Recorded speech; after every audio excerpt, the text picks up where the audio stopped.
Hey guys, what's up? It's me, Thomas. Today we're back here with Josh Scorcher. Today, well, it's the start of Mario month. This time, we're starting off with the worst of Mario's games. Yeah, top 10 worst. You know, stuff that was just like, geez, can't believe this got through. I mean, I actually talk about it with some of my friends on stream, you know, Gayla, AC, all that. We were thinking about Mario's Missing and all that. Curious to see what else makes the list, so let's see the top 10 worst. Be sure to like, subscribe for more, hope you enjoy. Here we go. This video is brought to you by Redneck Engineer, custom-built gaming PCs and parts for an affordable price. Use code JOSHSCORCHER at checkout for a 5% discount. And make sure you don't have any coupon clipping extensions like Honey installed or I don't get my commission. Thank you! Okay, here we go. Mario month. How are we gonna kick this off? Worst games. Are you sure? I mean, opening the month up with a negative countdown is... Worst games. Did you play these? I won't be a Mario connoisseur if I didn't, would I? How Fair? bleak was your childhood? Harsh. Let's go. Me, Mario.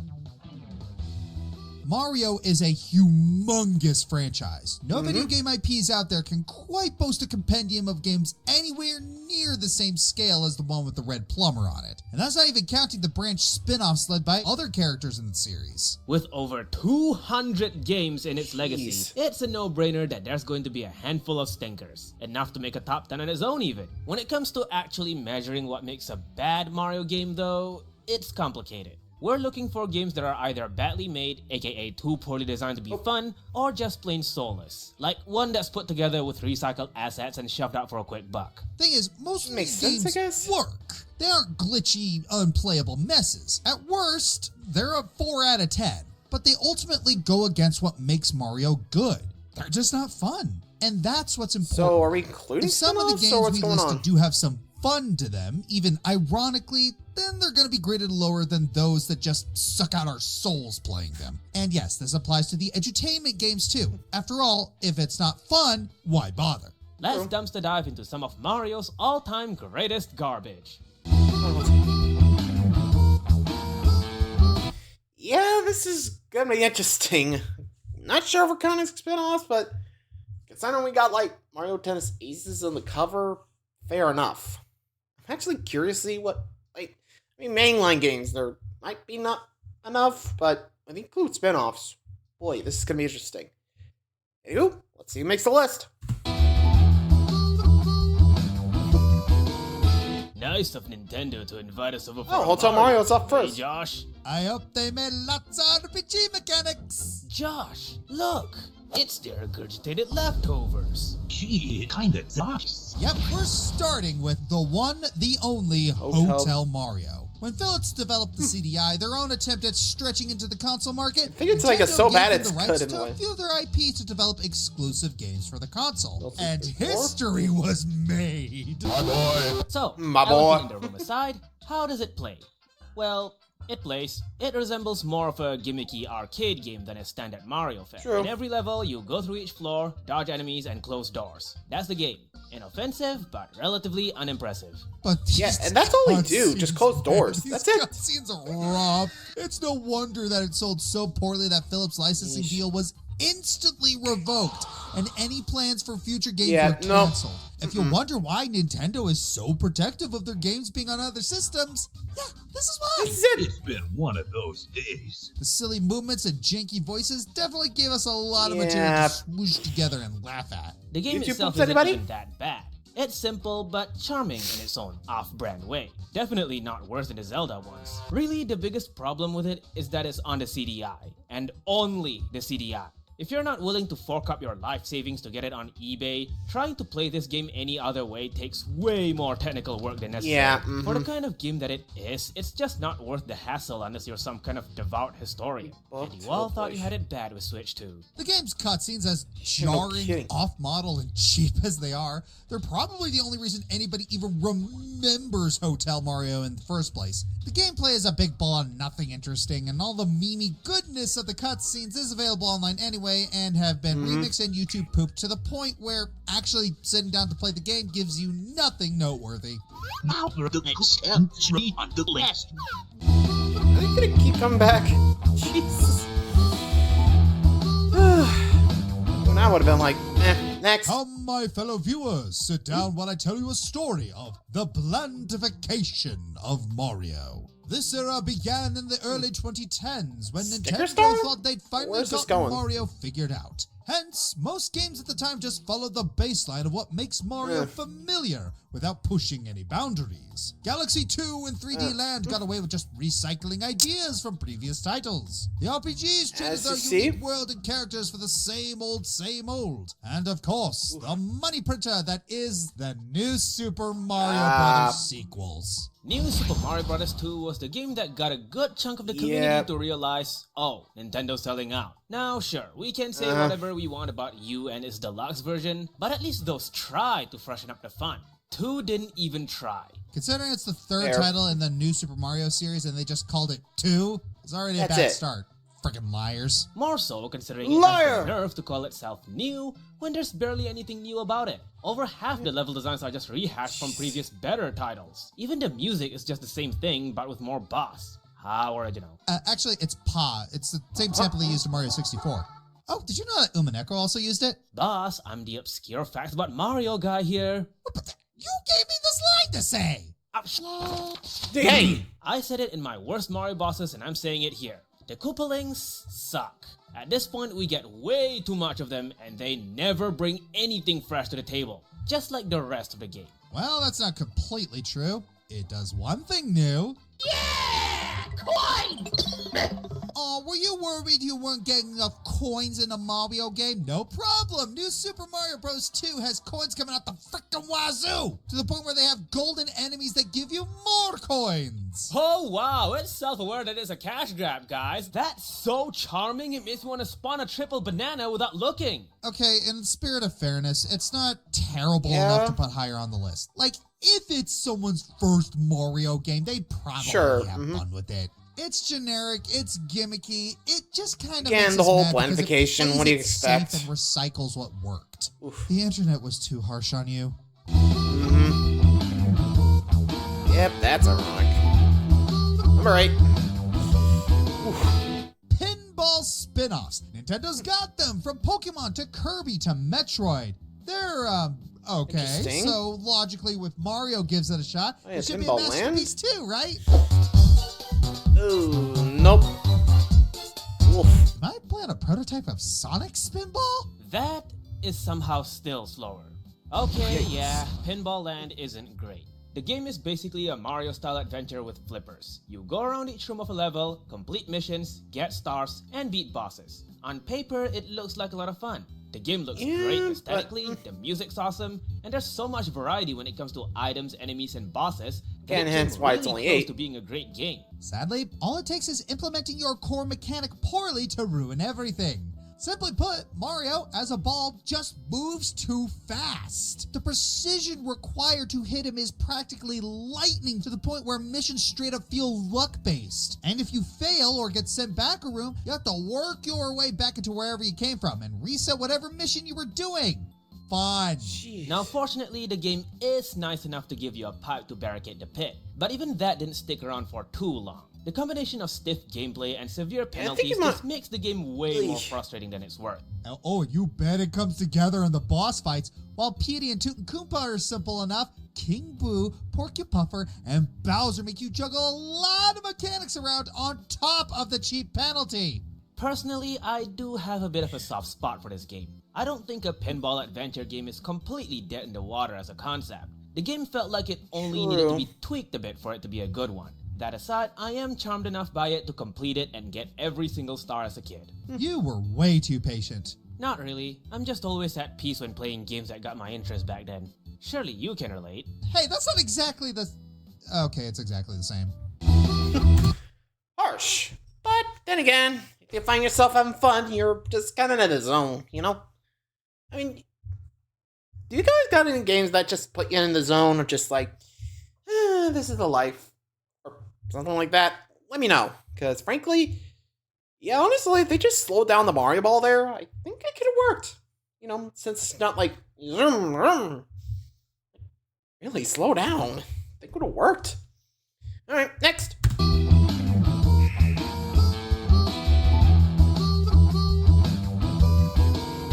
The The great thing about Mario Party spin-offs is that they're allowed to go against the series norm and do their own GBA? thing without people getting on their case too What? much. Even Pinball if the Mario gameplay Party, can like- be hit or miss, there's always something interesting and creative about no? them that's worth looking back fondly to. And then there's this game, which Oh, is Island just Tour. Wii Party, but bad. Why is the UI exactly like Mario Party 9? Mario Party Island Tour is what happens when Nintendo thought they had something going with Mario Party 9 and decided to make it worse. And a lot going for it with the 3DS's unique features. Even had the most amount of mini games on any Mario Party to date. But they range from gimmicky to badly designed. Okay, there are some good ones, but, monkeys with typewriters. The normal flow is a race on a linear board with some tasks you need to complete along the way. And for some reason, these tasks are just expanded version of the bonus stars you will get at the end of the boards anyway. Why did they make a fun bonus into a tedious chore? There is literally a board where you need to land on specific tiles the most. And I thought hunting sombrero guys in Paper Jam sucks. The lack of polish for this game is very evident. It feels less like a work of art and more like the devs just threw things together from their back pocket to see what sticks. It honestly feels like a strong trend for this area of Mario, especially on Again, the 3DS. planification. To be fair, there are some things to like here. There's a surprising amount of good dialogue, especially if you play as Bowser Jr. and meet his dad. Also, the choice's voice is just a riot. Take linear levels, boring minigames, and questionable design choices, and you get this mess. Even Final Fantasy 13 fans will have a hard time defending it. But at least they didn't give us a Mario Party with just minigames, right? Right? Yeah, that's coming up. Is that the Great 100 or something? I don't In remember. his prime, Mario always knew baseball. how to nail every ball in the court with solid gameplay that gets more interesting with each title. But over time, it felt like they ran out of gas. Not so much that they were terrible, but they just kind of fell apart. And then came the peak of Mario Sports there it is. throwing in the towel. Is that- Mario Tennis Ultra, Ultra Smash. Smash, sorry. Spoiler alert, the box and discard are the most exciting parts of the whole thing. I'll say this, the graphics look nice at least. And that's all we really can say because the rest of the game is a big ol' nothing sandwich. No extra modes, no boss fights, nothing. story. There's barely any difference between the arenas other than the colors. How thrilling. And the big gimmick here is the big gimmick. Mega Battle modes made you a Titan in the court, and that's it. Seriously, look at some of the other Mario Tennis titles. The Game Boy Advance version had mini games, and 64 gave us Waluigi! Heck, the Game Boy Color title had a story mode and RPG mechanics. Let me repeat that. Game Boy did more than this high-budget modern console title. It's the NSMB2 of Mario sports games. You'll like it fine if it's your first one, but it's only uphill from there. Yeah. It's just at least got back on track with having more going for it, but it's still a far cry from what the series is normally able to do. Come on, Mario. I know you can ball harder than this. Amen to that. I mean, we're starting to get back on track, but woof. Anyway, next. Pop quiz. What do you think of when you hear Mario Party Top 100? Ooh, a celebration of the franchise across 100 boards? Ha! You No, wish. It's games. 100 minigames and one board. I spent no money, and I still feel ripped off.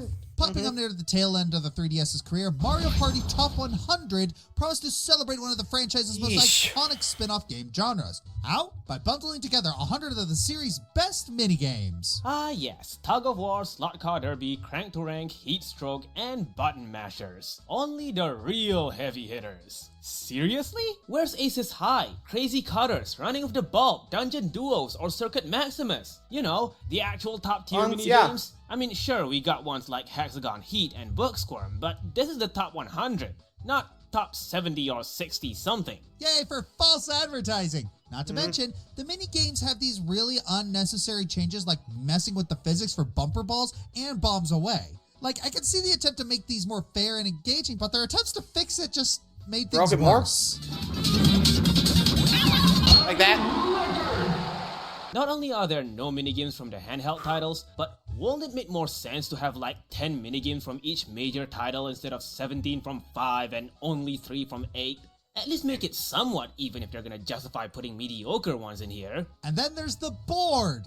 There's only one, and it's a watered-down Star Rush. Items, models, gimmicks, all recycled. We only get 8 characters to on. play with, and no DK or Birdo. See, Bowser the or point Toad. is the mini games. They're the star of the show here. But is there really any point in playing a compilation of them when there isn't anything at stake? Without any boards or engaging game modes, the game feels no different than any other bland shovelware that's just a pointless minigame collection. True. Even if they're fun, they're gonna get boring after a while. There's a you reason can they're break up the relegated monotony. to the side content in the mainline games. This one's especially disappointing because it's meant to be a tribute to one of Mario's flagship spin-offs, and instead it just feels uneven and stupid easy. I guess given the series' track record at the time, the devs struggled trying to do it right anyway. And besides, Superstars and to an extent Jamboree made this game pointless by giving us better minigame compilations while having actual game modes. Coupled with the 3DS on its way out shortly after, and we have one Mario Party guaranteed to kill the fun. Yeah, oh boy. Like, I don't know why they decided to take it out. Like, I mean, I get it, a lot of people love the minigames, but, you know, there's only so many games you gotta play until you're like, ooh, let's fight, or something, I don't know. Where's the strategy of Mario Party? Come on. Hey, so, surprised we're not seeing any card games, but I guess they're spared, but I don't know. Who knows? Maybe we'll see it, maybe we'll not. Let's just keep going. Near the final four, so... What's next? I caught Chum this time, alright. Hey Count, it's time for your decade supply of Mario's early years! Oh god. Help me. Yep, Mario doesn't just do sports, karting, and medicine, he's a teacher too! Congratulations, you made it! And his career is, Rough. interesting, but who says we can't have fun with it? They call it edutainment for a reason. Look at early years for one. It teaches you colors, numbers, and letters, all through a chock full of exciting game modes like clicking on random crap or headbutting objects while characters pop out of nowhere and cheer for you. I like your choice. What the fuck is that? Oh, that's just one of our incredible selection of cheerleaders like Creepy Dwarf Goomba, Bowser holding an ice cream, Koopa Troopa And a with slim fit condom. floating heads, some guy, and a flower. Flower? Why do they look like that? Good question. Studies show that kids are surprisingly tolerant of the uncanny valley compared to adults. Are Hence, they? the art director never had to worry about letting a mishmash of art styles, bizarre sprite work, and Ugh. robotic voice lines make up the whole aesthetic of the game. I thought it's the opposite. Hey, they hired child development specialists when making this game, so it just works, okay? The only Sure. people who enjoy this are adults on acid. Well, you Yeah, must yeah. take an acid to start showing that kind of attitude, young man. Aw, don't cry, little shaman. Uncle Josh has enough low-hanging fruit to feed your entire life. Ari, bring on the DOS versions! Count's hungry! Okay, I'm not even sure why you agreed to that, but you do you, man.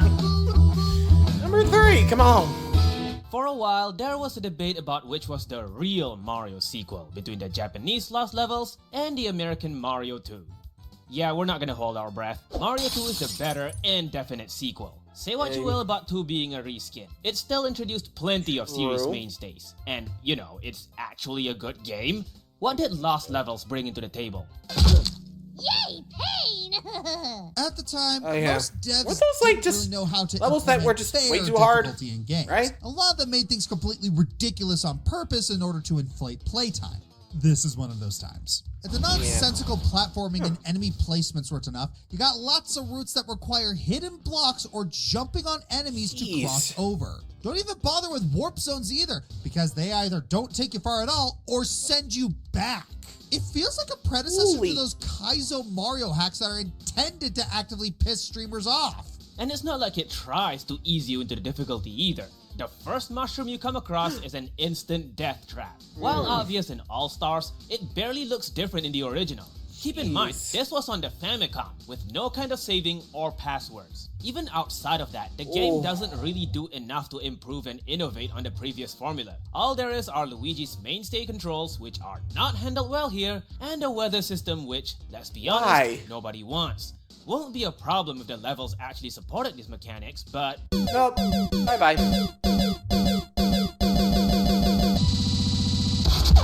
For as much crap Yeah, as I I can see gave that. Galaxy 2 back in the day, it never felt like I was actively trying to waste your time. Heck, I'll take that easiest crap post-game over this one's any day. Seriously, did they even care when they made these? Even Nintendo Power themselves didn't try to sugarcoat things during their 25th anniversary Challenge win, retrospective. false Bowser's. In the end, I think we can safely say that these levels were lost for a good reason. Yeah. Fair enough, and I haven't played it, so thank God I don't have to play it myself. Yeesh. Number 2. Early years definitely shows that Mario doesn't do edutainment all that well. So if you can't even count on Mario to teach you numbers and alphabets, how the hell is he gonna teach you history? Mario's Time Machine Oh, is Time Mario's Machine. worst edutainment, and it's not even close. Oh, but we're not talking about the DOS version with Malio in it, though that isn't much better either. We're talking about the SNES version. Do not be deceived by how much nicer it looks, because it's somehow worse. While getting from Also- point A to point B in the DOS game is at least simple enough, Okay. this one doesn't tell you anything. You just grab an artifact, figure out how to use the time machine, and then play a surfing minigame. You have to Why? collect 10 mushrooms and go into a whirlpool to get to where you need to be. What's that? That sounds stupid and needlessly complicated? Yes, Why, it is. Yes, but does the game at least tell you how to do this? No. Well, back then, you either figured it out by accident or looked up the instruction manual. Okay, seriously, if you need a manual to play an edutainment game, then you might as well just It's read not even the actual edutainment. history book. And that's not even talking about the meat and potatoes of the game. The whole thing is just a series of Q&As to fill up a questionnaire before you can deliver artifacts back to their respective Why? historical figures. Oh yeah, that questionnaire, by the way, you can fail it. And just to Fail. make it worse, each question has a monument of answers to pick from. If you can't figure out how to play the game, then good luck not dying of boredom brute forcing it with all these safeguards intact. Probably still better than dying of boredom playing the game properly. But Fair. oh, even those potatoes are small compared to what comes next. You want to know the worst thing about this game? The What? real reason it's this high? It has multiple endings. Really? Yes, I am dead serious. Multi? If you don't beat the game fast enough, Bowser escapes into his own paradise. You can lose this game. Like, it's not enough that the mechanics are complicated, it has to treat itself like an exam. What? Why? The whole point of edutainment is to Have learn fun, while having not fun. fail. How is this fun? How is demanding that you beat a game with 15 10-question questionnaires with hell? 100 answers per question to choose from as fast as possible fun? Why do history lessons always have to have the most tedious format imaginable that's completely counterintuitive to a good learning experience? Hey, bro, breathe, calm breathe, down, breathe, calm breathe, down. breathe, breathe, the wall, It's buddy, past me. whoa. It's all in the past. Hey, you're Hey, good, you're why don't you good. Watch your Bill Nope. Nye while I wrap this up. Yeah, yeah. The only reason this Bye-bye. isn't number one is because Sheesh. it's Take a ultimately break, child. inconsequential to Mario as a franchise. It's just We don't even another hear back from it. edutainment game that comes and goes, so regardless of how painfully designed it is, it's virtually meaningless. Assuming you're not the poor soul who grew up playing with it with little to no help, of course. Thank Number God. one, however, is beyond any strings attached. Oof. Again, I'm just glad I don't have to deal with that. Alright, the honorable mentions coming up. Mario Tennis Virtual Boy would have been a serviceable prototype for the series' future True, if it my wasn't for eyes the were red. burning looking at it. Ow. Super Mario Party, Switch. Everything feels smaller in scale, from content to board size to economy. Say what you will about 9 and 10, at least they try to stand out. Mario is missing SNES. Sure, some of the stuff it teaches isn't even correct, but the serene atmosphere made it oddly pleasant? Mario Kart Tour, mobile. The release version would have been on the actual list. Thankfully, the content it's got now has long redeemed it. Mario teaches typing DOS. Pretty meh for an entertainment, but it did give us Mario Head, for better or worse. Why? Mario Strikers Battle League, Switch. You know, Mario actually made me care about football. It's a real shame that couldn't last. Did you just call soccer football? Americans. To each your own. And the number one worst. Here it comes. Part of Nintendo's design philosophy is to avoid doing the same thing, to True. constantly innovate. For the most part, this code has They served do them their well. best. However, Not there's all a the major time. flaw. Their idea of innovation only applies to gameplay and mechanics. When it comes to story and world, they seldom take risks, especially when Miyamoto's eyes are on the project. So without a fresh story to be engrossed by when the oh-so-innovative gameplay doesn't pay off, there's not much else the game can stand on. That's why Super Paper Mario is still loved today, while Star Fox Zero is left to rot. Screw you! I worked really hard on those! Appreciate me! But Shut even up. Mario eventually had to learn this lesson the hard way. Ladies and gentlemen, Paper Mario Oh, Sticker Sticker Star. Yeah. Jeez, they... Now I know what a lot of you are thinking. Sticker Star gets way too much hate. It really isn't that bad of a game, right? I mean, look at it. It's so beautiful and vibrant. The soundtrack is excellent. The paper-based aesthetic looks so good. If you put aside the lack of great storytelling and core RPG elements, the game should still be perfectly enjoyable. No. No, you don't get it. It looks harmless, like it couldn't hurt a fly. But it breaks so many rules, ignores so many fundamental aspects of a good gameplay loop, that even if you take away the disappointment factor, this game still sucks. We all know the gist by now. The story is just Bowser kidnaps Peach again, with no twists or flair. RPG or not, that's shallower than we're used to. Next to no new characters, so the world is boring. You can win fights by running away, etc., etc. It's a sack of crap that just can't settle with dragging Paper Mario into the mud. Had to take Mario and Luigi down with it too. Yeah. It's flavorless, like the other games in the blandification era. That's to be expected. What really turned the tide, however, the real reason it's worse than all the other ones, is that the overall gameplay severely lacks intuition. Areas like World 2, 3, and 5 are filled to the brim with backtracking and arbitrary puzzle solving. You know, the things people complain about with Thousand Year Door and Super, the parts fans specifically don't like. Yeah, that's this whole game. Oops. Exploring isn't fun since it's not clear where you're supposed to go a lot of the time. Puzzles require specific stickers to solve, so heaven forbid you use them up in a fight, because then you gotta grind wherever or exit the world just to get them back.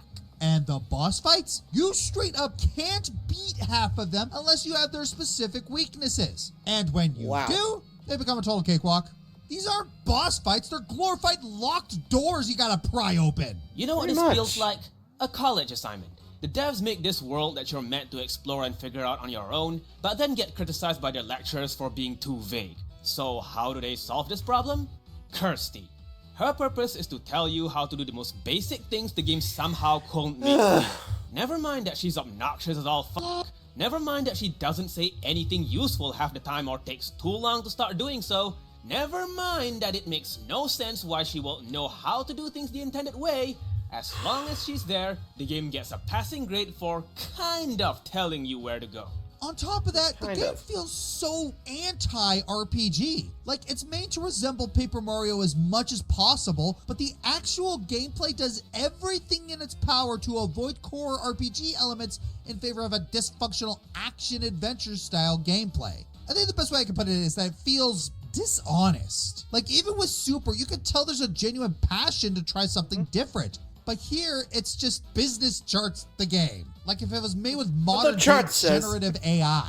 A lot of this can be attributed to the questionnaire Nintendo sent out for feedback on what they gotta do for a new Paper Mario at the time. Because of how poorly executed that was, they didn't reach the proper crowd to get the right answers. So rather than being nuanced about it, it seems like they just went whatever and balled the final product. You might think we're being too harsh, but trust me, this is painful. This is not how you design puzzles, and this is not how you do freeform exploration.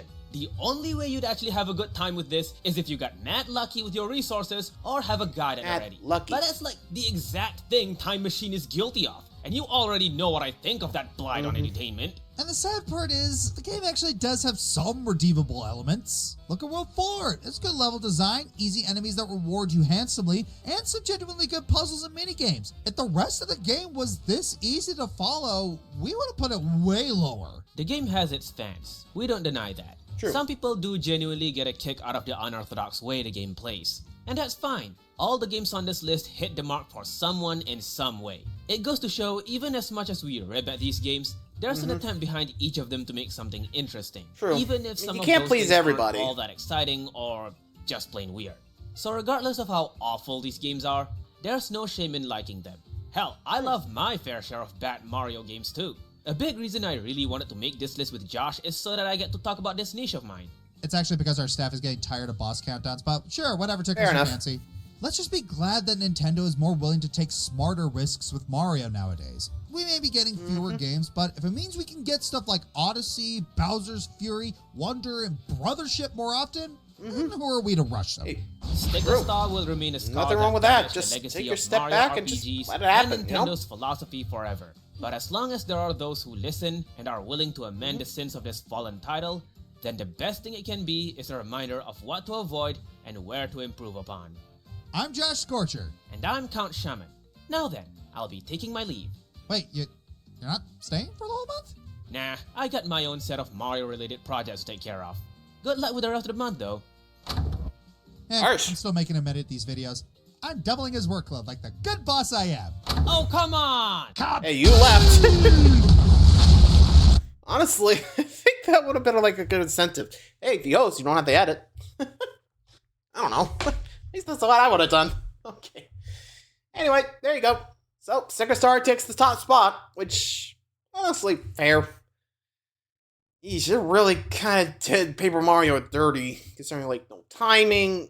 You gotta keep track of your inventory, which, youch. I'm just saying, there are just times you're just like, woof. Anyway, what do you guys think of it? Let me know. Till next time. See ya.